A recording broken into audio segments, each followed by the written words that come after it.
అంటే ఈవెన్ చూసేటువంటి ప్రేక్షకుడు కూడా సార్ ఎలా అయిపోయారంటే ఇప్పుడు ఒక సోషల్ మెసేజ్ సినిమాకి వచ్చేటువంటి రెస్పాన్స్ కన్నా కూడా ఇలాంటి ఒక సస్పెన్స్ థ్రిల్లర్, క్రైమ్ థ్రిల్లర్ ఇలాంటి వాటికి సంబంధించి ఎక్కువ ఇంట్రెస్ట్ చూపిస్తూ ఉన్నాడు. ఇప్పుడు ఏంటంటే చాలా చేతుల్లోకి వచ్చేసినటువంటి పరిస్థితి. కంటెంట్ ఎలాంటి కంటెంట్ అన్నా కూడా మనకి చాలా ఈజీగా వచ్చేస్తోంది కదా.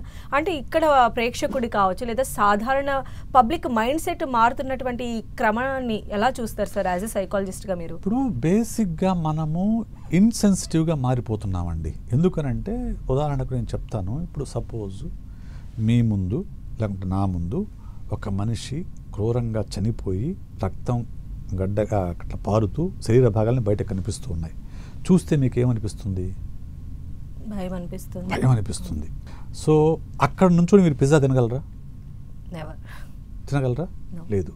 కానీ అలాంటి సన్నివేశాలు చూస్తూ మన ఇంట్లో కూర్చొని హ్యాపీగా బ్రేక్ఫాస్ట్ చేస్తున్నాము, లంచ్ చేస్తున్నాము, హ్యాపీగా కబుర్లు చెప్పుకుంటున్నాం కదా. మన కళ్ళ ముందు టీవీలో అది కనిపిస్తూ ఉంది. కనిపిస్తున్నప్పుడు దాన్ని ఒక పక్క అక్కడ గ్రూసంగా ఉంది, మనం ఇక్కడ ఫుడ్ ఎంజాయ్ చేస్తూ ఉన్నాం.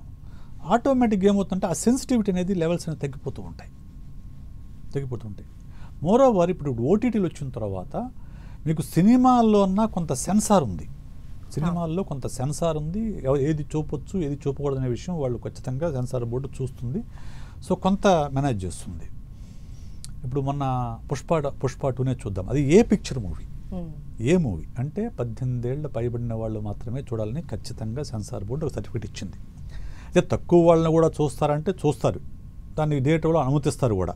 అనుమతించడం తప్పు, చూడడం తప్పు, అయినా కానీ వైలేట్ చేయడం అందరూ చేస్తూనే ఉంటారు. అది దాని సెన్సార్ బోర్డు ఏం చేయలేదు. సో కానీ ఓటీటీలో అటువంటి లేదు కదా. ఓటీటీలు ఏంటి, ఎలాంటిదైనా అప్లోడ్ చేసుకోవచ్చు మీరు. చాలా మంది ఏమవుతుంది మీరు అన్నట్లు ఓటీటీలో ఈ క్రైమ్ థ్రిల్లర్లు ఎందుకు ఎక్కువ హిట్ అవుతాయంటే, ఇప్పుడు ఎడ్యుకేటివ్ మూవీ అనుకోండి, అంటే మైండ్కి కొంచెం ఎడ్యుకేట్ చేసే మూవీ అయితే మీరు ఖచ్చితంగా మైండ్ దాని మీద పెట్టాలి, ఆలోచించాలి, విశ్లేషించాలి, దాని నుంచి నేర్చుకోవాలి, దీనికి కొంచెం ఎఫర్ట్ పెట్టాలి. వేరాజ్ ఈ క్రైమ్ థ్రిల్లర్స్ ఏమంటే అడ్రినల్ రష్ ఇస్తాయి. వెంటనే మీకు ఒక seat, edge of the seat మీద కూర్చోబెడతాయి. ఏమవుతుంది ఒక ఎగ్జైట్మెంట్ క్రియేట్ చేస్తాయి, ఒక అడ్రినల్ రష్ క్రియేట్ చేస్తాయి. సో ఎగ్జైట్మెంట్ కోసం మళ్ళీ అటువంటి మూవీస్ చూస్తూ ఉంటారు, అటువంటి సిరీస్ చూస్తూ ఉంటారు. ఎప్పుడైతే అటువంటి సిరీస్ చూసారో మీ సెన్సిటివిటీ లెవెల్స్ అనేవి తగ్గుతాయండి. ఖచ్చితంగా తగ్గుతాయి. తగ్గినప్పుడు ఏమవుతుంది, వాటి పెద్దగా స్పందించరు వాటికి. ఇప్పుడు ఒకప్పుడు అమ్మాయిల పైన దాడులు అని అంటే చాలా పెద్ద ఇష్యూ అయ్యేది.